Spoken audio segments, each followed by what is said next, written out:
Boa noite, Lucas Reis deste lado, mais um episódio Pode Por Fé, seja muito bem-vindo.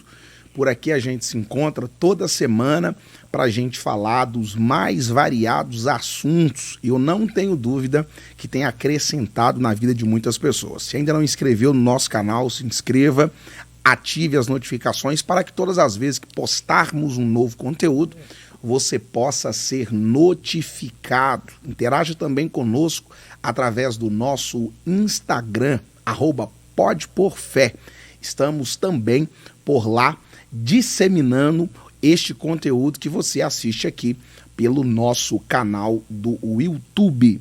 E nessa oportunidade eu estou com ele, que é cristão, escritor, gestor de empresas do setor imobiliário, atuante em segmentos como construção, locação, loteamento e estacionamento, advogado MBA em Direito Empresarial, Economia, pós-graduado em Direito Tributário e mestre em Direito Empresarial, professor universitário, comunicador de rádio e TV, jornal impresso e portais digitais. Apresenta os programas Entre Linhas, Bate-Papo 10 por 1 e Momento Jurídico na Rádio Muzirama FM. Juninho Sinonô, meu irmão, seja bem-vindo, uma alegria poder estar batendo esse papo contigo hoje. Bom, dois cristãos na mesa, eu tenho que começar com a paz do Senhor, né? Então a paz do Senhor, meu irmão. A paz do Senhor, meu amigo. Glória a Deus. Tá tudo bem? Graças a Deus, sempre. Congrega sempre onde, meu querido? Eu sou da Tudo Novo. Tudo Novo. Antiga Primitiva Monte Sião. Tô lá com o meu queridíssimo bispo Ronaldo Alcântara. Tô lá, graças a Deus. Nasceu num lar cristão? Mais ou menos. Cristão a gente tem que falar porque cristão ele vai além da religião, né? Então nós temos religiões, nós temos igrejas, mas cristão é em Cristo. Então meu pai, ele era muito católico, não frequentador, mas eu tive a noção de Deus desde sempre.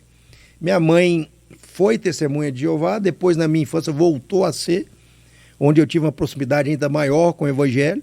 Depois fui seguir meu mundo, rodei aí perdido, mas depois que você conhece Cristo, você volta, não fica longe. Então eu nasci num lar cristão, mas não num lar fiel, né, de frequentar. Já minha mãe, depois aí dos meus 9, eu andei muito com ela como testemunha de Jeová, mas aí na minha concretude aí foi lá pelos meados de 2020, pelo meu deserto. Aí Deus me deu a mão e essa é a melhor fase, a melhor parte, porque a gente vai por vontade própria. Glória a Deus por isso. Nasceu aqui em Sete Lagoas mesmo? Nasci em Sete Lagoas. Sete Lagoano. Sua infância foi toda aqui? Cara, é engraçado isso. Hoje, por ter participado da política, as coisas ficam um pouco mais compreensíveis e também depois que você está com Cristo, você começa a aceitar e perceber muito sobre o propósito. Eu sempre tentei sair de Sete Lagoas, sempre tentei sair. Principalmente depois que meu pai morreu em 2012, fiz teatro no Rio de Janeiro, apresentei teatro no Rio de Janeiro, fiz televisão no Rio, estudei em Belo Horizonte, mas sempre voltava. As portas só abrem aqui para mim. E eu sempre tentei fugir justamente porque meu pai consolidou o seu trabalho aqui, até por uma autoafirmação, queria sair, queria conquistar meu mundo fora. Mas as portas... Fiz teatro, apresentei em teatro no Rio, plateia cheia. Fiz muita coisa, mas o coração eu sempre voltava. Então, eu até tentei sair, mas o meu propósito é aqui mesmo. Então, sempre criado, morei, sempre saí, mas o meu pé sempre esteve aqui, os dois. Eu vejo que você fala com muito orgulho de seu pai. Fala um pouco dele. Muito orgulho do meu pai, muito, porque meu pai foi meu grande parceiro. Meu pai me deu uma criação, quando a gente está fora de Cristo, a gente idolatra muito coisas e pessoas. Então, até um determinado momento, meu pai era meu ídolo, o ídolo. E, coincidentemente, eu era o dele também. Isso que fazia uma relação tão legal. Hoje eu consigo entender que meu propósito, Deus usou o meu pai, me deu meu pai de presente, porque meu ídolo é Deus, mas Deus me deu um pai muito especial, que me moldou muito como homem. Meu pai me ensinava provérbios desde menino, sem saber que ele estava falando de provérbios. Eu fico lendo provérbios e falo, poxa, meu pai me falava isso, sem ele saber que era provérbios, sabe? Então, as coisas muito interessantes que vêm acontecendo, a gente volta no passado, né?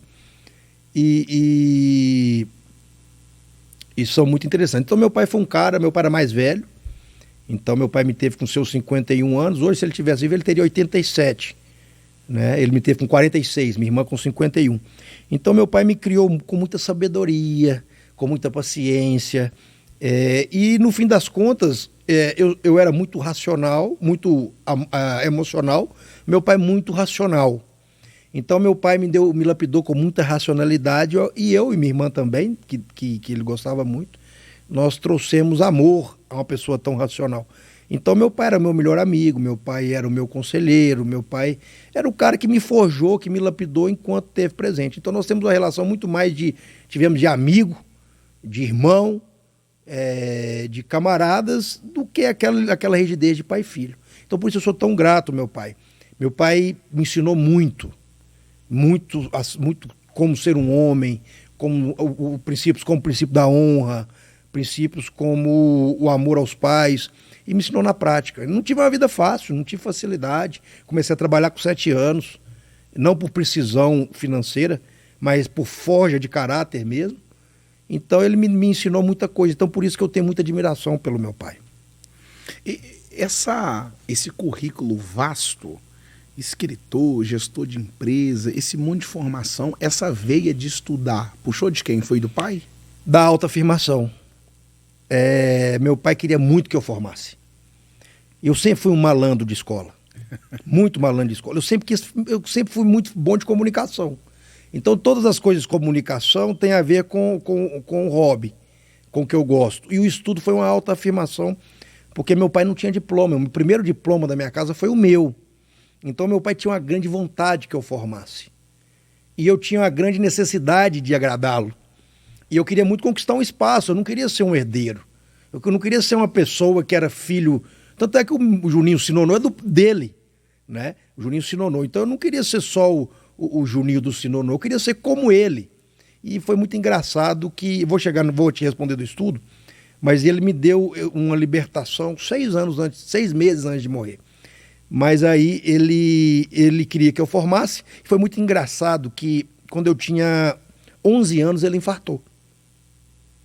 E eu já trabalhava de cobrador, e eu queria assumir as coisas. Ele falou assim, não, e eu estava muito ruim na escola, eu ia tomar bomba. Ele falou, não, porque você vai tomar bomba. Estava em que série? Quinta série, né? 11 anos, quinta série. Eu já andava a cidade inteira de bicicleta, e ele tinha fartado, ele não tinha empregado. Deixa eu cobrar, pai. Ele falou, não, que você vai tomar bomba. E você vai estudar. Falei, se eu não tomar bomba, você deixa? Falei, deixo. E aí eu comecei a estudar. Não tomei bomba, e ao mesmo tempo assumi por necessidade. Então com 11 anos eu já mexia com cobrança, com 16 eu já geria as coisas, mas tinha que estudar. E aí acabou que para agradá-lo, e em vida ele me viu sendo... O mestrado veio depois, porque eu já era professor, então hoje precisa ser professor, tem que ter um mestrado. Mas ele me viu formando, eu fui orador de turma, ele me viu como orador de turma, então eu fiz muito para ele essas coisas. E aí foi muito engraçado, porque eu tinha uma competição de querer ser ele. E aí, cara, ele morreu em setembro, junho, julho. Em junho a gente sentou e ele bebia, ele não gostava. Eu bebia também, mas ele não gostava não tinha isso de beber com o pai. Ele tinha um respeito, ele não queria e tal. E nesse dia, por nada, foi mesmo que uma despedida, a gente sentou na feijoada, acabou a feijoada, falou, vamos tomar uma cervejinha nós dois. Vamos tomar. E aí eu não sei o que eu falei, pai, quem me dera se eu for 1/3 de quem você é. E ele falou assim, você é muito maior que eu. Aquilo pra mim era ofensa. Não sou não. Eu falei, você é muito maior que eu, sabe por quê? Eu tenho 75 anos. Você só tem 29. Acalma que sua hora vai chegar. Quem me dera se eu fosse como você com 29 anos. Naquele dia meu coração acalmou e eu realmente falei, poxa, como eu vou ser igual meu pai? Eu tenho 29 anos só. Então naquele dia ele me deu paz no coração. 3 e poucos meses depois ele morreu. Mas naquele dia ele até as coisas que eles falavam, me falou, não, fica calmo, cara. Eu tenho 75, você só tem 29. Quando você tiver 75, você vai ser, fica calmo. Então era assim a nossa relação. Então por isso eu estudei muito.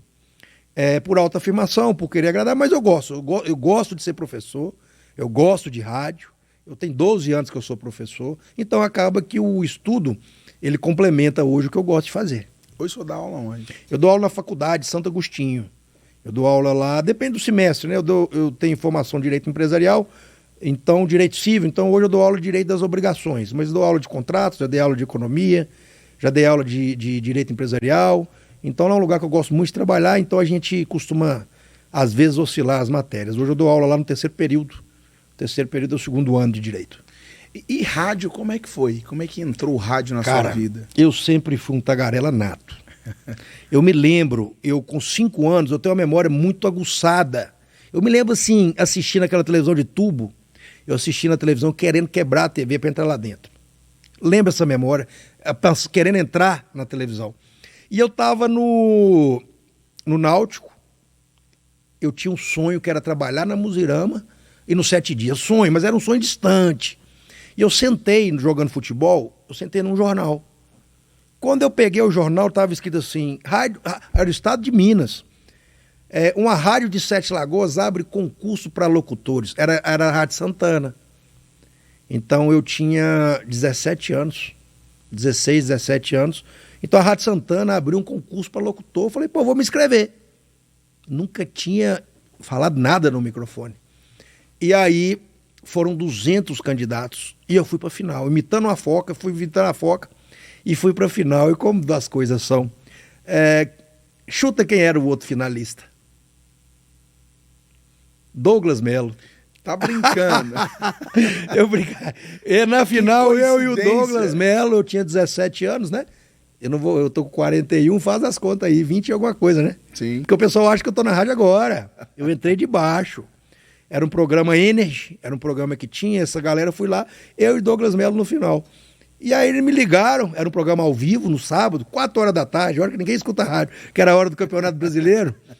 E aí o cara ligaram pra mim e falou, você vem aqui na segunda que você passou no concurso. Eu falei, pô, passei e tal, que legal. Aí eu não aguentei, eu falei, aquele cara que tinha voz de berrante, porque ele sempre tinha uma voz. Eu falei, e aí, ele perdeu? Eu falei, não, ele não perdeu não. Ele é muito bom, nós vamos dar um programa só pra ele, você fica com a vaga aí. Mas foi assim. Então aí eu entrei na rádio, eu sempre tive muito amor pela rádio. Então eu fiquei muito tempo na Rádio Santana. Era na época que a gente gravava CD. Eu lembro que eu passava a noite gravando na internet para pôr na programação.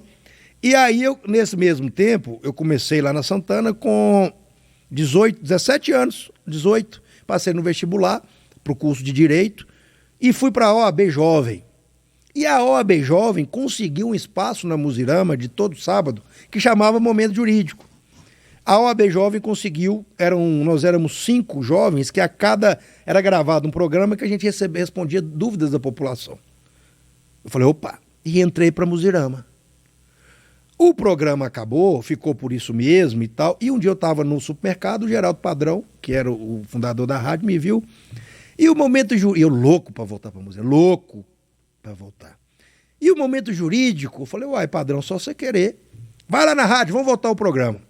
Aí chegou na rádio, eu falei, você aceita? Eu falei, só tem uma condição. Eu vou fazer sozinho e eu queria fazer o programa ao vivo. Mas por que sozinho? Porque eu queria sozinho, porque se eu ficasse na mão da OAB, ia acabar de novo. E aí começou, 15 minutos, eu mudei o jeito de fazer o programa, em vez de responder dessa forma robusta, respondia de forma simples, respondia de forma engraçada as perguntas, e aí foi crescendo, o povo pedindo mais, e aí foi crescendo o programa. Hoje o programa ao vivo, 1 hora, hoje é meio-dia, já tem, isso aí já tem muito tempo, né? Eu já tenho muito tempo que eu estou na Muzirama, muito bem recebido na Muzirama, sempre teve muita liberdade, com muita responsabilidade, e hoje eu tenho 2 programas, um numa quinta-feira de entrevista, que é o bate-papo, e o Momento Jurídico sábado, que de Momento Jurídico só as perguntas. Porque tem música, tem participação ao vivo, recado, é uma verdadeira ferramenta da população. Né? Então foi assim, tudo foi acontecendo. Eu sempre me esforcei para estar nos lugares que eu estive. Eu não ganhei nada, foi tudo construído, sabe? Foi tudo construído, disputado, por merecimento. Então foi assim. Foi Deus abrindo as portas e eu colocando o pé. Você falou que você estudou teatro no Rio? Wolf Maia. Eu sempre, na verdade, 2020, 19, por aí. Eu tinha programa de TV. Teve um momento que eu era... Aqui em Sete Lagoas? No YouTube tem tudo lá. Teve um momento que eu era o único cara que estava em todos os veículos de comunicação. Teve um momento que eu estava na Muzirama, escrevendo por 7 Dias, escrevendo para o Jornal Centro de Minas, tinha um programa de entrevistas na ETV, e esse programa era retransmitido na TV Sete Lagoas. E eu, em todo lugar, cara, dando entrevista na TV, parei na Covid, porque não dava para entrevistar, e eu tava assim, vivia por conta disso, o tempo todo, muito, eu acho que foi muito fuga também. Depois que meu pai morreu, eu queria fazer tudo ao mesmo tempo. E aí, nas férias, eu falei, cara, eu tenho que melhorar. E aí eu procurei, eu quero fazer um curso de TV. Eu já estou na TV e procurei melhores cursos do Brasil. Me saiu o Wolf Maia, no Rio. Falei, pô, vou fazer um curso de férias no Wolf Maia. Então, tinha 2 aulas por semana, segunda e quarta. Era segunda e quarta. Então, eu saía daqui segunda de madrugada e voltava quarta à noite. Não morava lá, não. E aí, acabou o curso.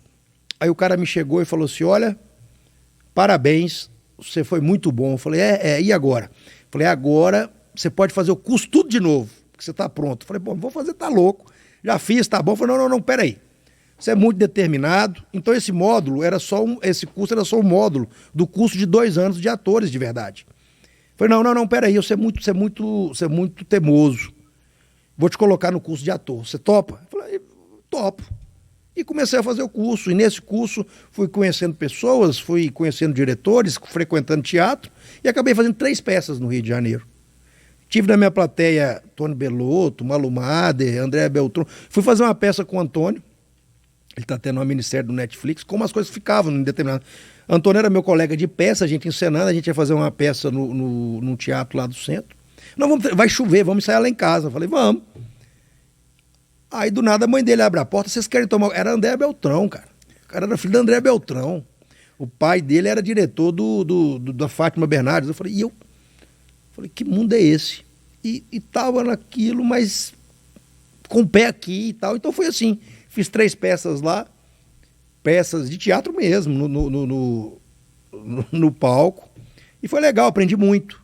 Melhorei muito a minha locução, porque eu tenho um sotaque muito carregado, aprendi a olhar para a câmera, e hoje eu tenho muita facilidade de fazer vídeo, talvez por causa disso. Na campanha agora eu fiz, acho que foi 170 vídeos em 30 dias. Então foi, mas assim, Deus vai nos moldando, né? Com certeza. Para o cumprimento do propósito. Então foi assim, eu fui lá fazer um curso de TV, me seguraram, aí eu estava lá conhecendo não sei quem, fiz o teatro, nada premeditado. Infelizmente vocês não vão me ver na novela. E esse livro, Silano, como proteger seu patrimônio? De onde é que veio essa ideia? Como que surgiu? Mais um desafio. Eu fui fazer a minha tese de mestrado sobre blindagem patrimonial, sobre como proteger. E a gente vai estudando, vai percebendo, e aí eu descobri que 95% das empresas do mundo são empresas familiares, pequenas, médias. Elas podem até virar SAs depois, mas como é Walmart, Fiat, Iveco, tudo começa com família. E eu falei, pô, eu venho de uma família também, sempre estudei adequando aos meus negócios. Eu estou na terceira geração de uma coisa que começou com a verdureira e um vendedor de queijo. Então eu falei, poxa, eu quero entender esse negócio aí para fazer holding, blindagem, e tive muita dificuldade para fazer. Porque quando você fala em proteção patrimonial, você tem que estudar direito de família, direito tributário, contratos, e não tem nada que te leve, você vai num lugar e vai ter. E aí eu estudei mais de 30 livros para fazer uma tese de mestrado. E eu sou muito objetivo, não gosto de enrolar. E assim saiu o meu texto. E aí uma editora lá no Rio de Janeiro teve acesso ao meu material e falou, olha, seu material é bacana. Mostrei a alguns advogados e eles falaram que eles querem isso, porque ninguém não tem esse material. E assim foi. Então eles pegaram, gostaram, a gente deu uma roupagem e aí a gente lançou. É um livro mais técnico, mas é um livro simples, que ele serve muito para contador, advogado, aluno de direito e pessoas que querem organizar o seu patrimônio. E não é só quem já tem, quem está começando, como constituir uma empresa, qual modalidade é melhor, como fazer uma holding, o que não fazer. Então é um manual. E aí virou livro. Agora eu já estou escrevendo o segundo, mas o segundo não vai ser técnico, ele vai ser mais voltado para a autoajuda, mas com um grande amparo da espiritualidade, da Bíblia. Sensacional. Deixa eu te fazer uma pergunta. Você falou uma coisa interessante, eu gosto muito de história. Você está numa família, terceira geração de um vendedor de queijo, uma verdureira. Fala um pouco disso aí pra gente. Cara, eu tenho muito orgulho da minha origem. Meu pai chamava Ayrton Romano Silva. Eu chamo Ayrton Romano Silva Júnior. Aí todo mundo fala assim, você é da família do Romano, Ciclano. Eu falei, não, meu pai chama Ayrton Romano Silva, porque meus avós eram tão pobres, mas tão pobres que eles não tinham sobrenome. O meu avô era Benjamin Antônio Silva, minha avó era Venceslina Camila Silva. E como é que meu pai ia ter um sobrenome Silva, 2 Silva, né? Porque tem o nome do pai e da mãe. Então eles oraram lá na folhinha e meu pai nasceu no dia de São Romano. Então meu pai chamava Ayrton, que eu acho que foi um erro de cartório também, era para ser Ayrton Romano Silva, e ficou um nome forte. O meu avô tinha 4ª série, meu avô de fortuna, minha família é toda internacional. Meu avô é de Fortuna de Minas, minha avó de Paropeba, juntaram, meu pai nasceu em Aúma, que conheceu minha mãe de Resplendor, só eu que nasci em Sete Lagoas. Conta a história que, meados da década de 30, 20, meu avô ele estava trabalhando como peão. Você já foi em Fortuna de Minas? Conheço. Naquela estrada de Cachoeira Fortuna. Sabe, você passa a Cachoeira e tem aquela estrada que liga? Sim. Ele estava ajudando a fazer aquela estrada. E diz que o patrão dele humilhou ele tanto, mas humilhou ele tanto por alguma coisa que ele fez, diz que ele sentou no barranco, pegava o barro e falava assim, a partir de hoje eu nunca mais trabalho para ninguém. E aí ele foi para Iaúma, abriu uma venda com o pouco dinheiro que ele tinha e começou a trajetória ali.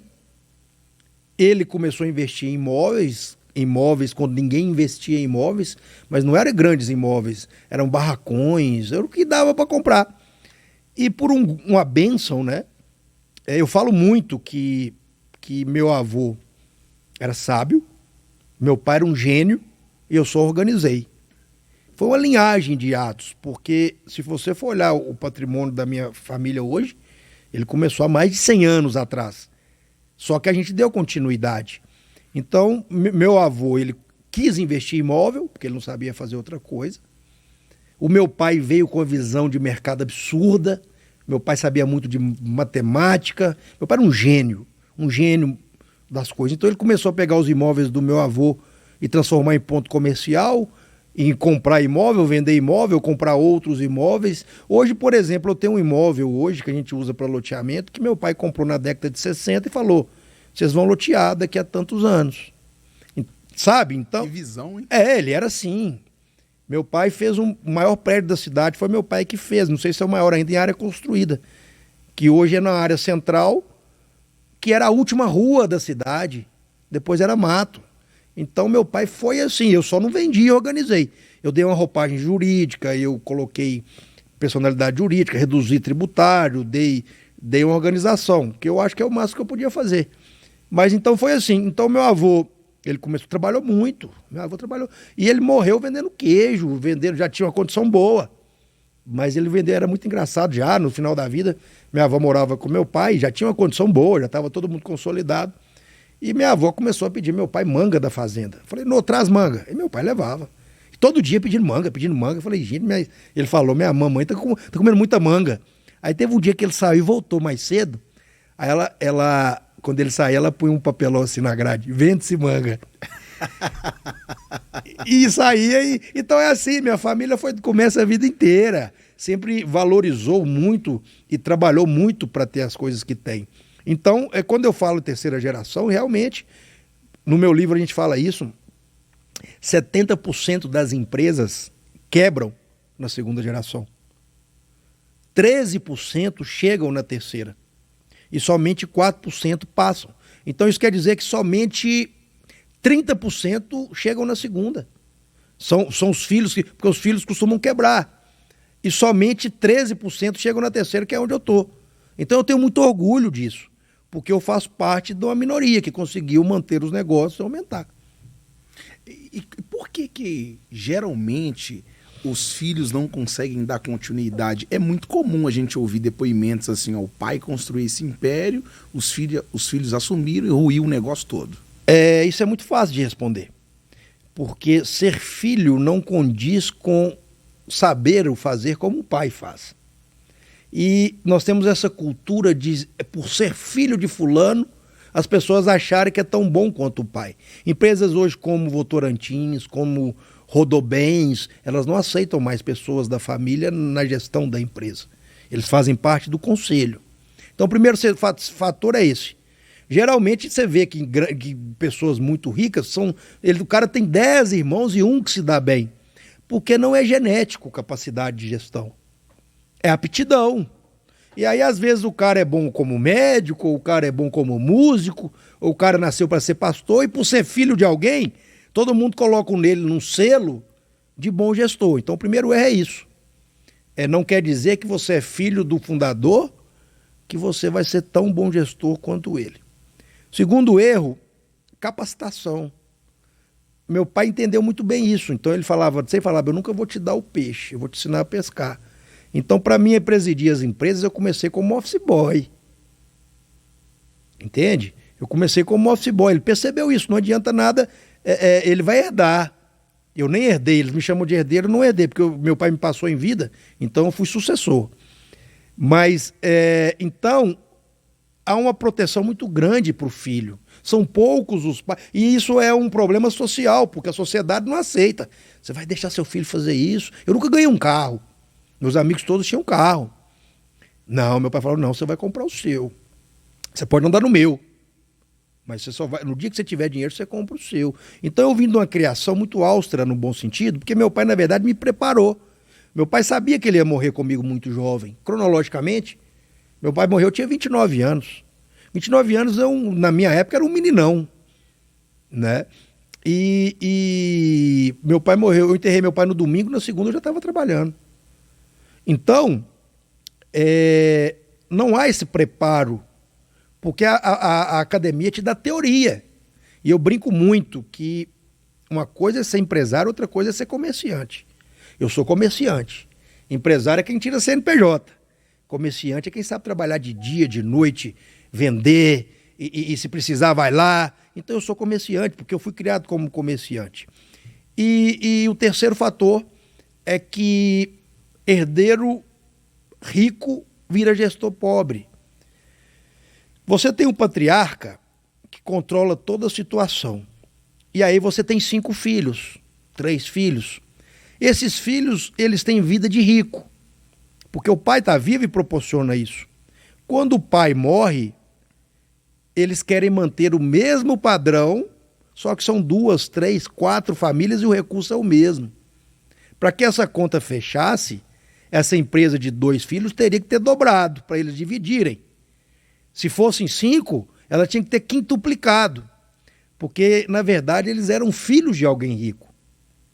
Então, é muito comum quebrar, porque você tem aí 4 filhos de um pai rico, o pai morre, os 4 filhos não quadriplicam a empresa para manter as famílias com o mesmo padrão de vida, a conta não vai fechar.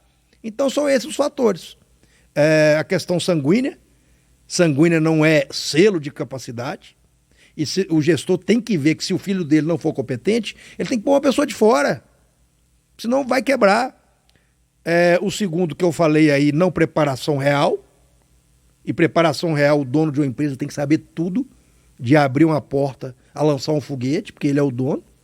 E a terceira é essa consciência de que enquanto você é filho, você usufrui do que seu pai conquistou.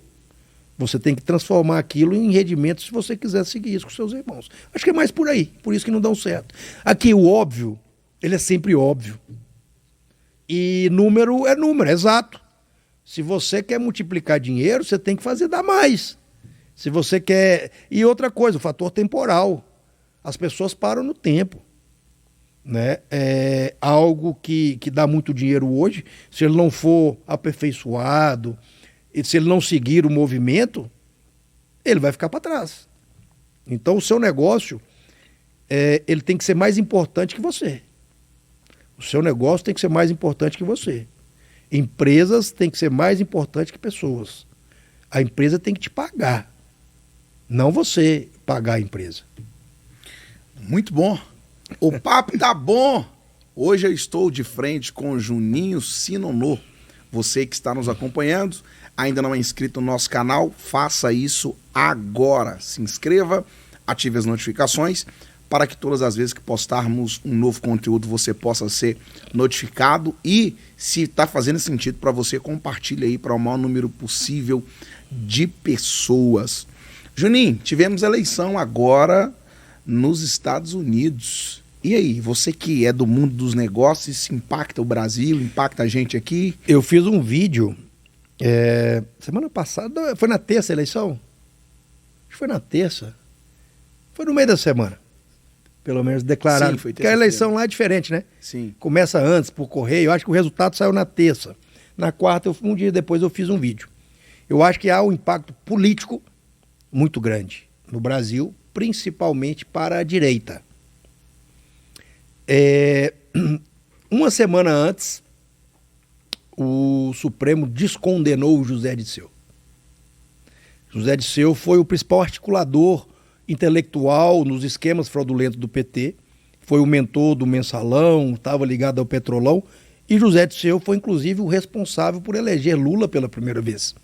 José Dirceu mudou o discurso de Lula, repaginou sua aparência, criou Lulinha, Paz e Amor e o aproximou do empresariado. E ele era tido no primeiro governo de Lula como primeiro-ministro. Ou seja, o José Dirceu sempre foi o sucessor natural de Lula na presidência, até ter sido pego por esquema de corrupção. Por que eu estou dando essa volta? Vou chegar no Donald Trump. José Dirceu, faltando menos de 2 anos para a eleição, no pior momento físico e político de Lula, que é agora, porque sua popularidade nunca esteve tão baixa. Saímos de uma eleição onde o PT foi francamente derrotado em todas as cidades, e Lula não tem um sucessor. Haddad não cola, Haddad não conseguiu se eleger prefeito, perdeu para o Dória em primeiro turno, não tem mais ninguém para colocar. E aí ressurgiu José Dirceu, que certamente estaria sendo ou vai ser preparado para que seja uma novidade daqui a 2 anos. Por quê? Primeiro porque ele sempre foi o sucessor natural. Depois porque ele é da cúpula do PT. Então ele tem a aprovação de Lula, ele tem a aprovação da cúpula, ele tem trânsito livre no Congresso e ele tem o apoio judiciário, porque ele foi descondenado, porque ele precisa de tempo. E ele tem tempo para isso. E ia tudo muito bem. Inclusive ele foi um dos idealizadores do projeto de perpetuação do poder do PT. Tudo ia muito bem, salvo a eleição de Donald Trump. Por quê? Donald Trump, ele está se lixando porque acontece no Brasil e nos outros países. Ele não liga se a gente é da direita, se a gente é da esquerda. Só tem uma coisa que incomoda os Estados Unidos. É quem atravessa no seu caminho de expansão de poder econômico e político. E o governo do PT fez isso muito bem desde sempre. O Lula, no primeiro e segundo mandato, mais a Dilma, eles ajudaram todos os inimigos declarados dos Estados Unidos. Eles ajudaram o Hugo Chávez, eles ajudaram o Evo Morales, eles ajudaram a Venezuela, investiram dinheiro em Cuba, deu anistia para o pessoal do Irã. Agora Lula brigou com Israel, que é o braço direito dos Estados Unidos, apoiou o Hamas, foi contra a Ucrânia, faz tudo o que você pode imaginar. E os Estados Unidos não gostam disso. Do outro lado nós temos Jair Bolsonaro, que soube fazer a cartilha de Donald Trump, principalmente, muito bem. Além de declarar apoio expresso, fez tudo que o Trump queria.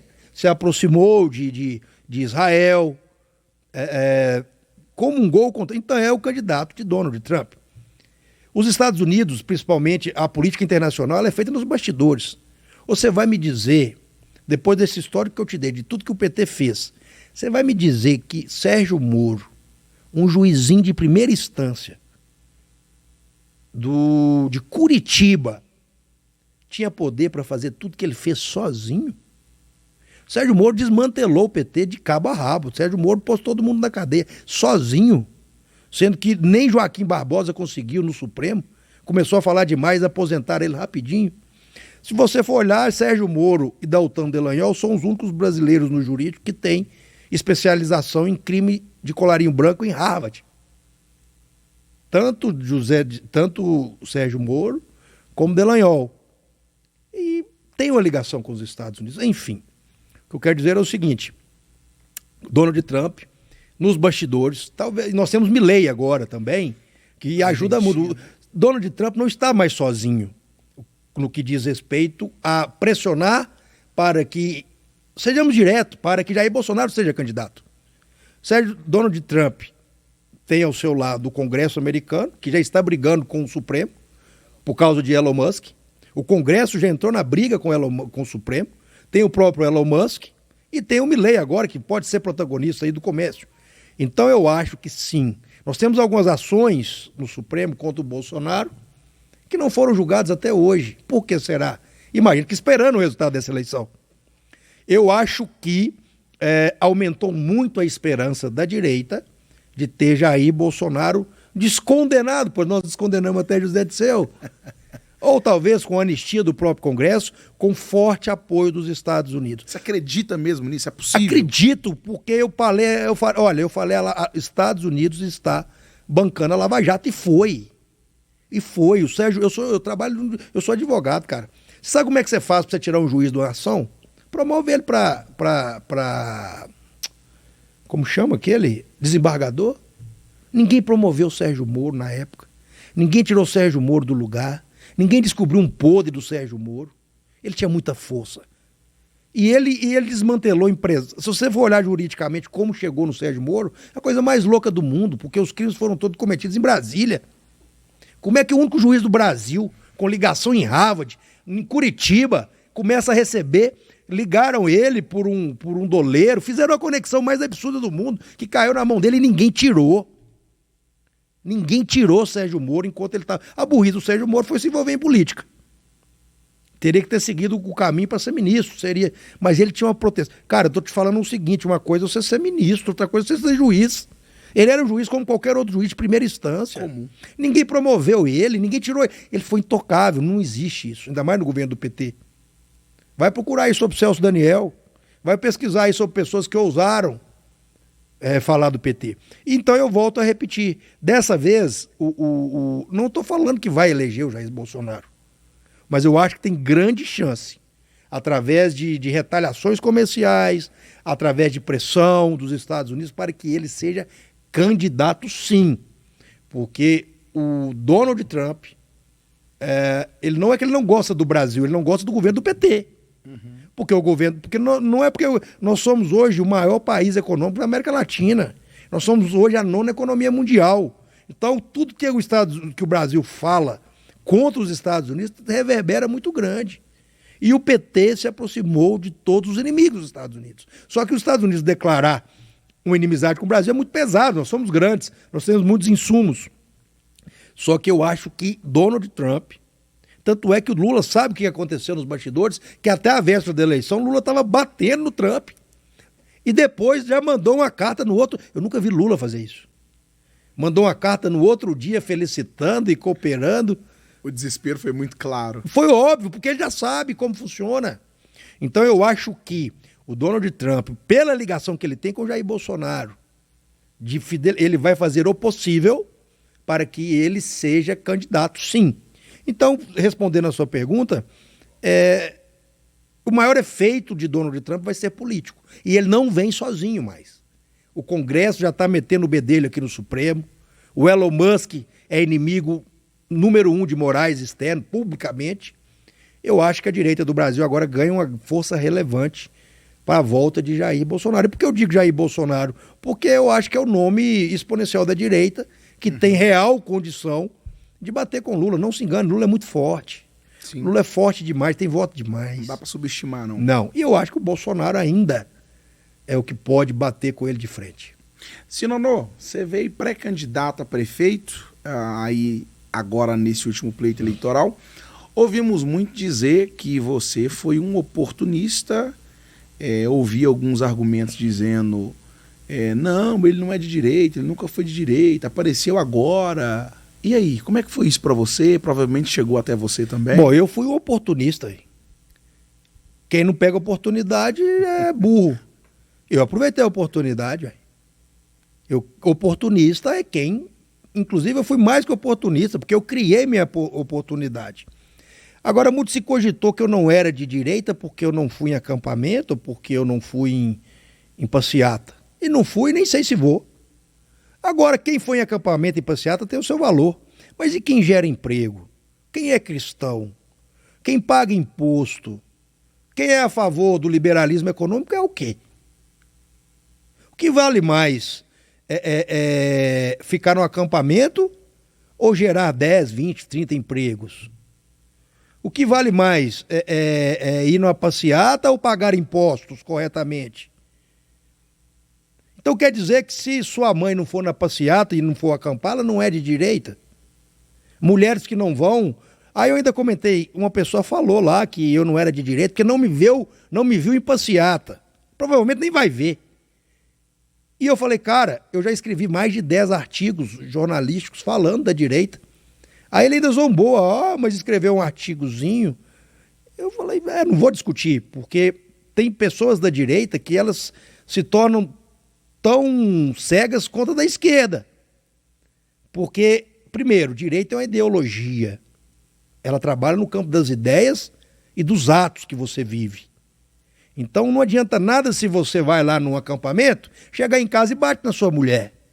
Não adianta nada se você vai para uma passeata e você dá um cheque sem fundo para outra pessoa. Entende? Sim. Então, eu falei que eu era da direita porque eu realmente sou da direita. Tem uma diferença, eu não sou... Agora, tem muitas pessoas que elas são bolsonaristas e não são direitas. Porque direita é maior que ser bolsonarista. O Bolsonaro é da direita.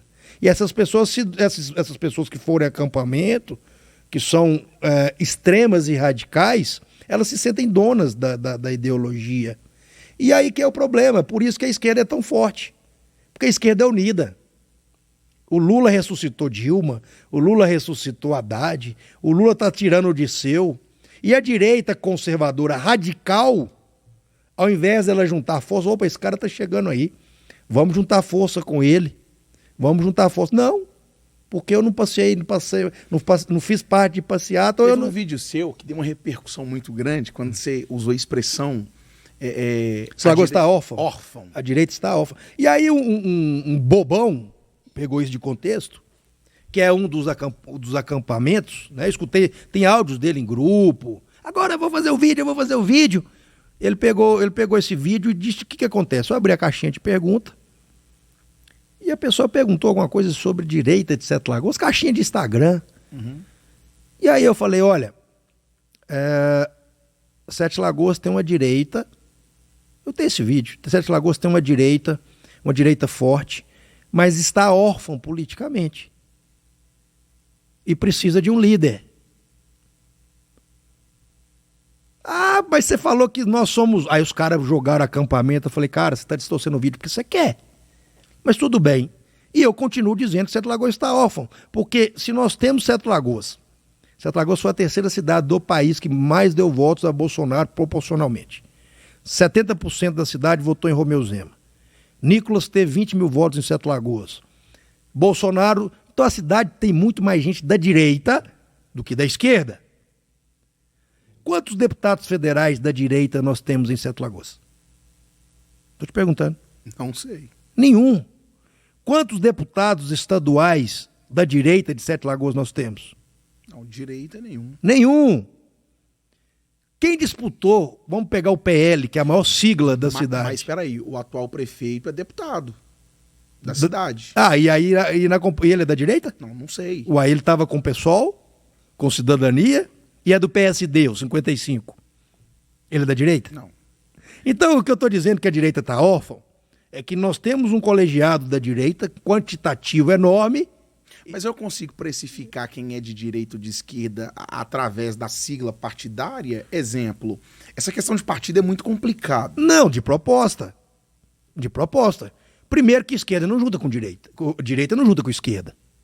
Como é que eu sou da direita e vou juntar com o pessoal que invade terra? Não tem jeito. Não faz sentido. Não tem jeito. Ué, como é que eu vou pôr? Eu vou fazer uma coligação com o pessoal, que é do Sem Terra e do Boulos. Não tem jeito, uai. Né? Uhum. E depois, pelo seu discurso. A direita tem um discurso de liberalismo econômico, de carga tributária menor, de geração de emprego, de respeito à família, e essas coisas. São discursos, e às vezes o cara, ele é de direita e nem sabe. Às vezes o seu avô é de direita, pelo conservadorismo dele, ele nem sabe. E tem pessoas que sabem, eu sei que eu sou de direita, porque a minha vida é de direita, eu sou capitalista, eu sou gerador de emprego, eu sou meritocrata, eu sou cristão. Cristão, ele pode falar que é da esquerda, mas como é que ele vai lidar com questões como aborto? Com relações de casamento homoafetivos? São pautas extremas da esquerda. Identidade de gênero, são pautas. Então, o cristão, provavelmente, ele não vai compactuar com a essência da esquerda. Não tem nada de errado nisso. É vocação, é ideologia. Entende? Então, quando eu falei que a direita de Setagosa está órfã, direita raiz hoje, que briga, o que eu conheço, é só o Iveson. O vereador Iveson, que pauta na direita raiz.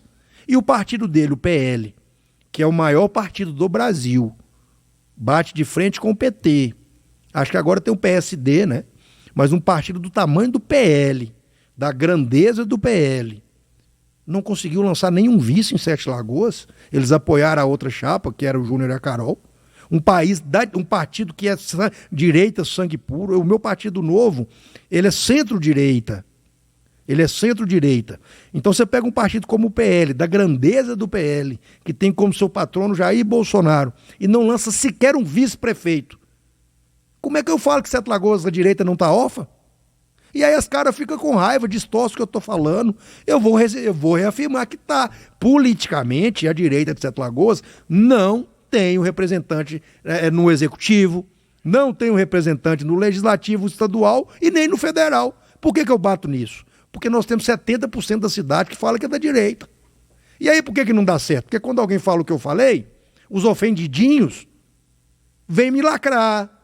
Entende? Vem me lacrar e não vai. Não vai me lacrar, porque ser direita também é Josué 1,9, meu amigo. É ser forte e corajoso. Mas como é que resolve? Você tem várias formas. Você tem a via judicial, você tem a via argumentativa, você tem a linha do diálogo, você tem a linha de banalidade, largar pra lá. Depende. Não, eu digo para unir a direita. Primeira coisa é conversar com as pessoas e saber que ninguém é maior que ninguém. Primeira coisa. Saber que... E eu admiro isso muito na esquerda, cara.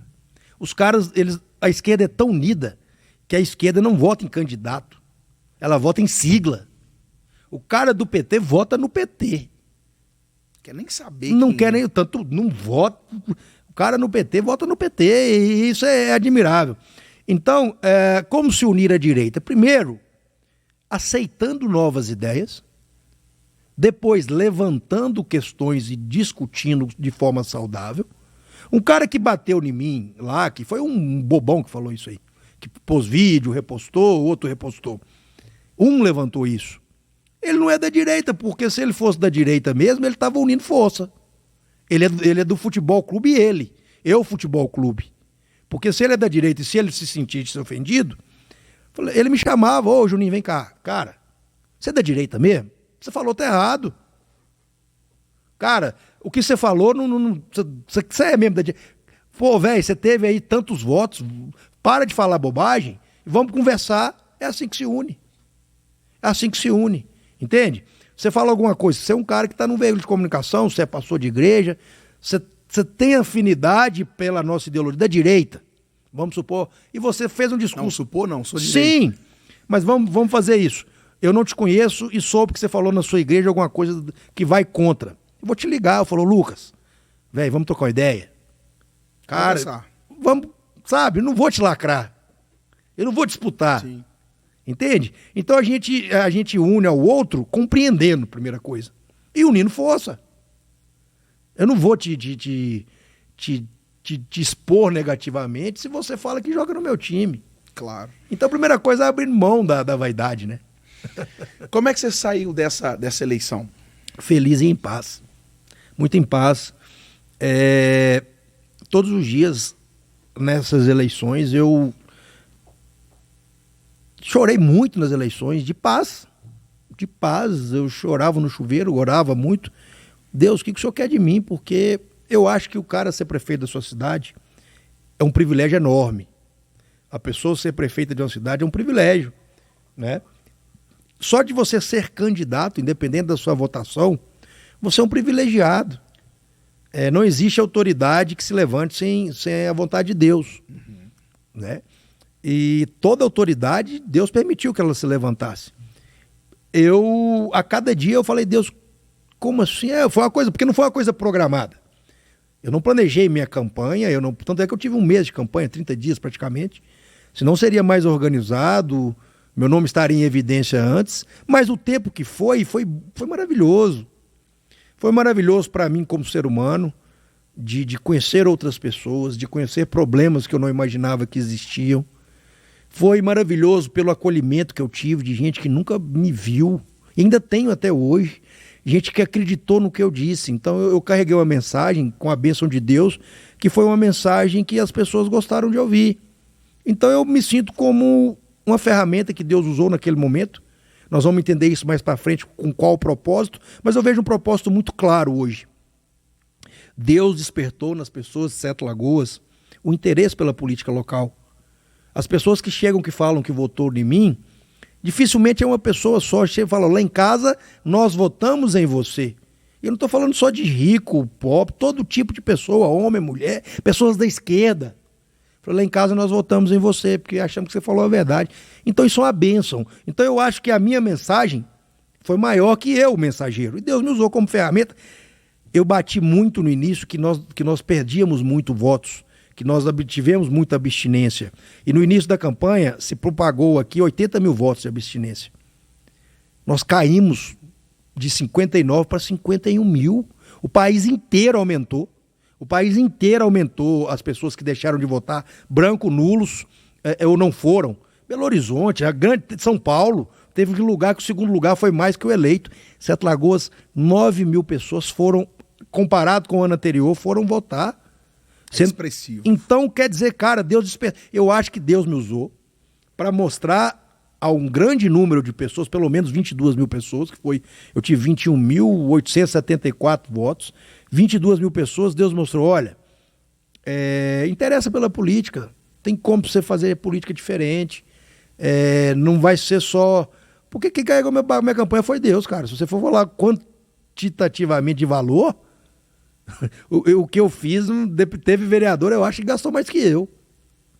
Eu acho. Então foi Deus, eu não tive uma bandeira na rua. E, cara, nas 2 últimas semanas, eu te digo que se eu tivesse mais um mês, tem gente que até hoje não sabe que eu fui candidato. Eu comecei a campanha, na sexta-feira eu tive 20% de votos, 19 cacetada. A eleição foi domingo, na sexta-feira a Itatiaia deu que eu tinha 6 pontos alguma coisa. Então o que aconteceu, meu amigo, não sei, cara, realmente não sei. Foi Deus pôs a mão, foi uma mensagem para a cidade, que eu fui apenas o porta-voz, que a cidade merece coisa boa, que a cidade tem como mudar e que as pessoas de bem podem entrar na política, sim.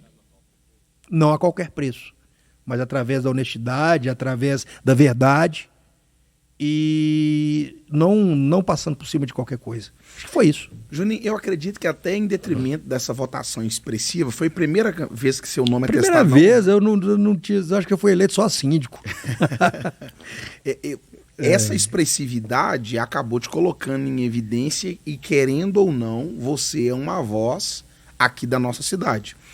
Como que você vê essa próxima gestão da nossa cidade? O que você espera e se você vai cobrar dessa gestão? Olha só, eu já faço política há muito tempo, cara. Você está fazendo política agora.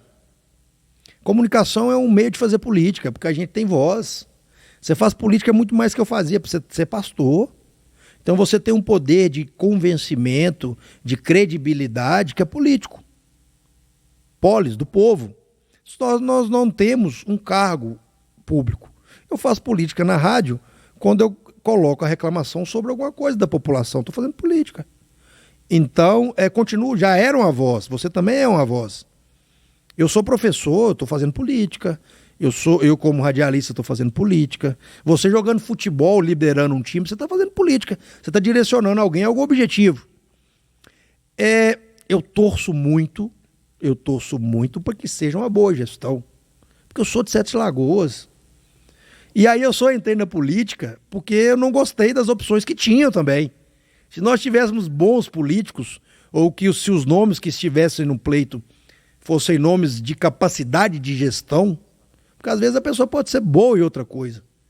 Mas eu não vi nos candidatos capacidade de gestão que a cidade merece. Eu não teria sido candidato. Se for uma boa gestão, muito excelente, eu não vou precisar ficar na política. Então eu torço a favor. Eu torço que a cidade tenha uma boa gestão, mas eu acho difícil. Eu acho difícil matematicamente, porque eu tive que estudar muito sobre a cidade. Então 49% hoje da arrecadação da cidade, que é uma arrecadação que esse ano vai para 1,5 bilhões de reais, está comprometido em folha de pagamento.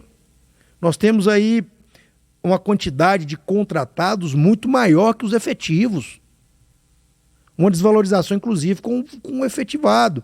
E aí nós estamos falando de um grupo político onde já havia esses números no seu topo, o grupo foi mantido e entrou um novo gestor num grupo, então não vai haver mudança aqui, concorda? Se foi o grupo de apoio... Mais do mesmo. Não é que, cara, não quero falar pejorativamente, mas se esse grupo que já está lá apoiou, é natural que ele permaneça. Sim. E também é natural que quem chegue traga também seus condicionantes. Nós estamos falando de uma gestão que foi eleita com 12 partidos. 12 partidos. O prefeito de São Paulo, não sei se teve 12. Eu ouvi, não sei se o cara teve 12. Eu ainda falei, poxa, Sete Lagoas teve mais. Porque toda vez que você faz uma coligação, alguém daquele partido deixa de concorrer com você para te apoiar. E na política não tem almoço gratuito, né? Então, eu acho que o eleito ele vai ter que ter uma habilidade para conseguir cumprir seu compromisso com o seu grupo e, ao mesmo tempo, fazer com que a cidade desenvolva. E é uma tarefa difícil, mas torço que dê certo. O fato de você e Douglas estar na mesma rádio, vocês têm amizade? Como é que é? Ele saiu agora, né? Ele saiu porque o prefeito é função exclusiva, acho que ele não pode ser. O Douglas, ele sempre foi uma pessoa muito próspera, muito solícita. Como pessoa, eu só tenho coisas boas para falar do Douglas. Eu acho que no meu caso em específico,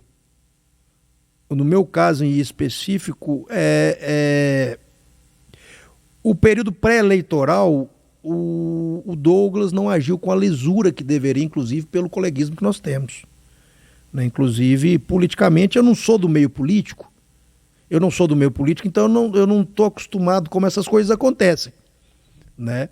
Então, por um pouco, pela composição do Douglas com o governo, eu não conseguiria lançar uma candidatura por acordos políticos. Eu não achei isso legal. Vamos conversar, né? Eu não achei essa forma política de lidar com pessoas que você se relaciona uma forma legal. Então, acho que começou errando. Mas como pessoa, eu não tenho nada contra, pelo contrário, só tenho a favor.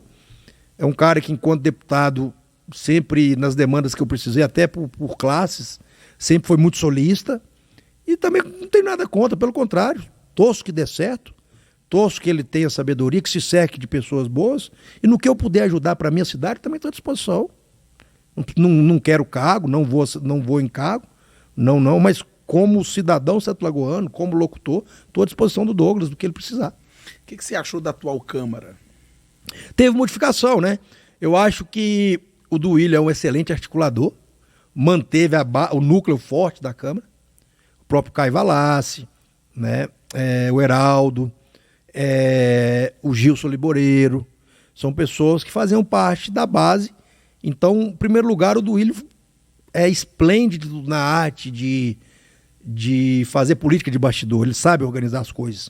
Mas também entrou pessoas novas, né? O Davidson, o Capuchinho, acho uma pena ter perdido 2 mulheres. Eu acho que só 2 mulheres é muito pouco para a Câmara de 19. Poderia ter mais umas 4, 5, por que não a metade? Né? Mas acho que pela primeira vez nós tivemos 4. De qualquer forma, uma sairia, porque a Carol era vice. Né? Mas poderiam ter entrado outras. Eu acho que falta mulher na Câmara. Acho que falta. Agora, entrou muito sangue novo. Entrou aqui uns 5 novos aí. Acho que entrou mais. Né? É bom, mudança é bom. Eu gostei. Vamos ver como vai ser. Continua sendo o grupão antigo com maioria. mas o prefeito é outro agora, não sei como vai ser as articulações. E nós temos pessoas aí de expressão nas suas atividades. Nós temos 2 policiais, né, que é o Theo, né, da ecoterapia. Nós temos ele é policial, né? Theo é. É o Theo. Outra que eu não sei é o Capuchinho. É o Capuchinho. Polícia Federal, ué. Ele é da sabia. rodoviária. Não sabia. Então, quer dizer, eu gosto muito da polícia. Eu acho que a polícia, seja ela qual for, ela tem uma disciplina, ela tem Eu gosto muito do militar de Minas, para mim é o melhor do Brasil. Eu sou professor de Direito, meu irmão é militar, eu tenho um grande fascínio pela Polícia Militar. Agora, o policial como um todo, ele tem lisura, né? Ele tem postura, então eu acho que isso pode agregar muito na Câmara. Sensacional.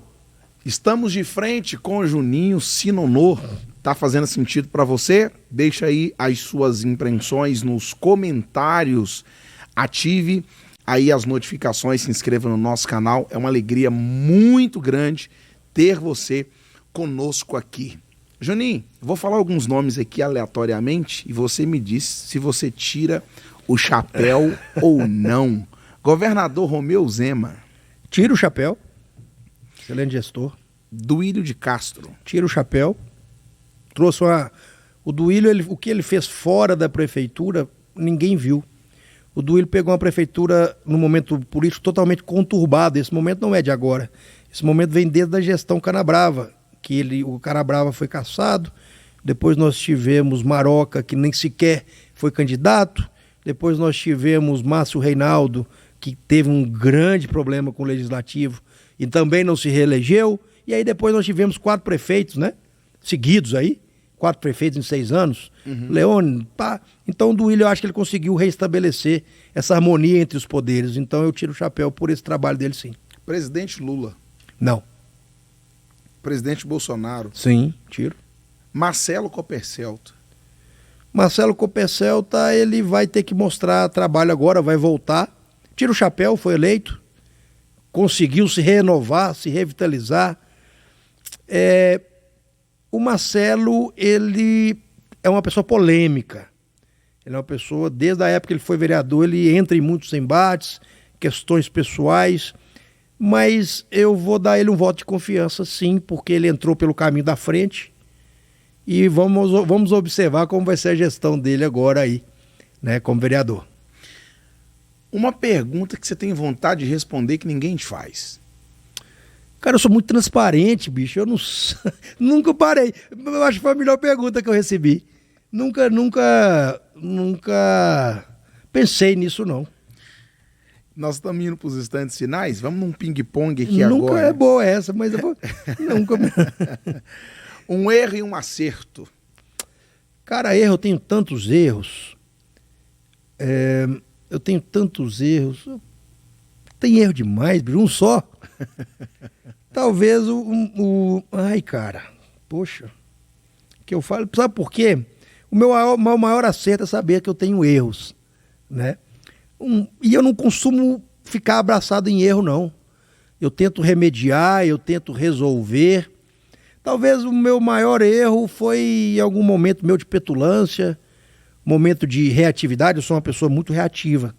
Então eu tenho que trabalhar a minha reatividade. Então eu acho que todos os momentos que eu fui reativo com alguém, que eu ofendi alguém ainda que sem perceber, talvez isso seja uma característica minha de reatividade, e ofensa a gente não paga com ofensa, né?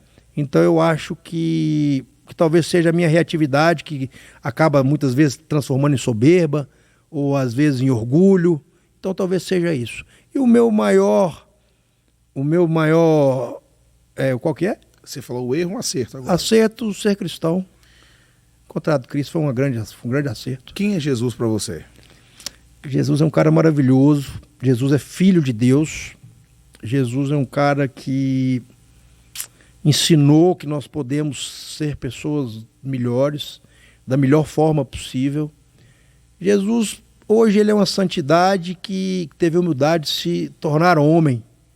Então, se Jesus foi homem, nós também podemos ser pessoas melhores ao tentarmos imitá-lo. Ninguém vai conseguir imitar Jesus. Mas ele foi um cara que fez o que eu gosto, que fez na prática. A Bíblia é? Norte, guia, palavra viva que só renova, não vence. A política é? Necessário, fundamental, e a política não é suja. Suja são os homens que estão na política. A igreja é? A igreja é fundamental para a nossa evolução, não a religião. A igreja é a comunhão em Cristo. Então isso quer dizer que a igreja ela pode estar na sua casa.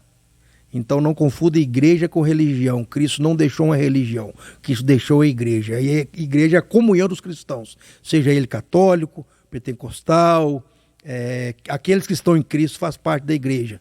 Então a igreja é a comunhão necessária, como Salomão diz lá no Velho Testamento, né? A corda de 2, 3 pontas, e quanto mais unido, ninguém nasceu para ser sozinho, principalmente em Cristo. Juninho Sinonô é? Determinado, coração aberto, persistente, teimoso às vezes, mas um cara legal, sou um cara legal. Às vezes não sou tão compreendido, mas as pessoas que me conhecem, a maioria delas costumam me achar um cara legal. Sou do bem. Um testemunho na sua caminhada com Jesus que marcou sua vida inesquecível. Tantos, o da política foi um, mas Deus faz milagre na minha vida o tempo todo. Deus faz milagre na nossa vida o tempo todo, só que a gente não observa, porque a gente está acostumado a achar que milagres são coisas grandiosas. Todo milagre é grandioso, mas no olhar de Deus, às vezes, o olhar do homem quer coisas absurdas, né? O maior milagre que Deus fez para mim foi me colocar no seio da família que Ele me colocou. Me dar o pai e a mãe que Ele me deu, que me fizeram ter o que eu tenho de bom. Então acho que já é um grande milagre, eu poderia nem ter nascido, né? Verdade. Juninho, a gente está vivendo um momento difícil na nossa juventude. Nesse final, eu queria que você deixasse uma mensagem para a juventude que está nos assistindo agora, está nos acompanhando. Se você tivesse que falar qualquer coisa para a nossa juventude, qual mensagem você deixaria para eles? Primeira coisa, mais Bíblia e menos celular. Te recomendo a ler a Bíblia. E aí eu te falo como empresário, te falo como professor. Na Bíblia você vai achar... A Bíblia é um livro de histórias de pessoas que já passaram por tudo. Então, se você for ler os melhores best-sellers hoje, todos são pautados em princípios bíblicos. Se for pôr Napoleon Hill, você vai ver que é tudo provérbios. Se for ler Pai Rico, Pai Pobre. Então, você que é jovem, se alimente de coisas boas. E os melhores alimentos estão nas pessoas que não são mais jovens. Então, observe mais os seus pais, se aproxime mais dos seus pais, saia um pouco do celular, do computador, e comece a valorizar as coisas que você já tem. E use as coisas que você já tem para o seu crescimento. Não importa onde você mora, não importa quanto você ganha, não importa de onde você veio. Você já tem tudo que você precisa para ser feliz. Então comece a viver a sua vida, agradecer pelo que você tem, que o que você quer, com a ajuda de Deus, com a ajuda da sua família, você vai conseguir chegar no seu tempo certo. Muito bom. Quem quiser te encontrar nas redes sociais, como é que faz? Juninho Sinonô, né? Juninho Sinonô, Juninho S-I-N-O-N-O, Instagram, YouTube, Facebook, Juninho Sinonô. E sou eu mesmo que respondo. Pode mandar lá, inbox, o que quiser, vai ser um prazer. Todas as redes? Todas as redes. Meu irmãozão, obrigado pelo papo. Eu que agradeço pelo privilégio de estar aqui, foi muito bom. Você é um bom interlocutor, ouve muito. Na verdade, ouvir é um dom, que as pessoas hoje, na verdade, você escuta, né? Porque as pessoas só ouvem. Então você escuta bem, você é um cara sábio, um velho, no corpo de um menino. Parabéns. Muito bom, Deus te abençoe. Amém. Uma alegria mesmo, uma satisfação. Espero que você tenha gostado. Não, sou mais bonito pessoalmente, né? Eu não posso mentir. Deixa na dúvida. Deus abençoe vocês, um forte abraço. Semana que vem a gente tá de volta. Deus te abençoe, tchau, tchau.